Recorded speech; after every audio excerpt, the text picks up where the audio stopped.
លៀតមួយជុំហ៊ានមិនបាន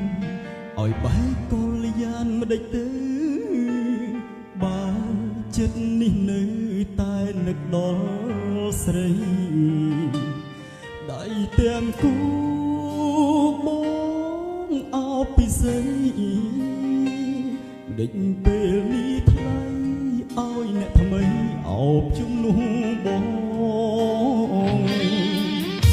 អូនថាមិនចេះខូចចិត្តអូនថាមិនចេះសោកសៅចុះមិនដឹងពេលអីលើអូនហូរទឹកភ្នែកអត់ចេះយំទើបពីចំឡាយ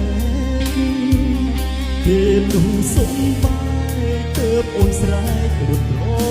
កបងជួយប្រងណាទៀតហើយធ្វើឲ្យអូនខូចចិត្តដល់ម្លឹងប្រាប់បងឲ្យដឹងព្រលឹងគុំលាក់បានអី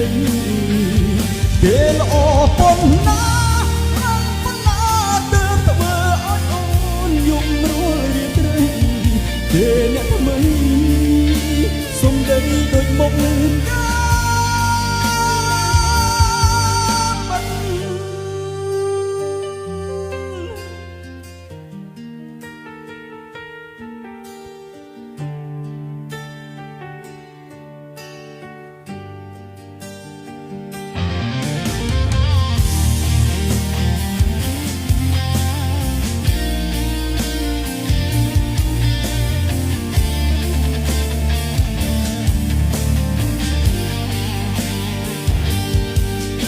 អូនថាមិនចេះខូចចិត្តអូនថាមិនចេះសោកសៅជុំមិនដេញពេលអីលើអូនហូរទឹកភ្នែកអត់ចេះយំតើវាចំលែកគេនឹងសុំបាយទើបអូនស្រែករត់រកបងជួយប្រងណាទៀតហើយធ្វើឲ្យអូនខូចចិត្តដល់ម្លឹងប្រាប់បងឲ្យដឹងព្រលឹងគុំលាក់បានអីគេល្អប៉ុណ្ណាប៉ុណ្ណាទើបធ្វើឲ្យអូនយំរួលរាត្រី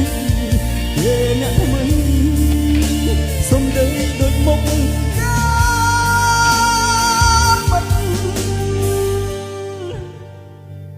ប្រងណាទៀតហើយ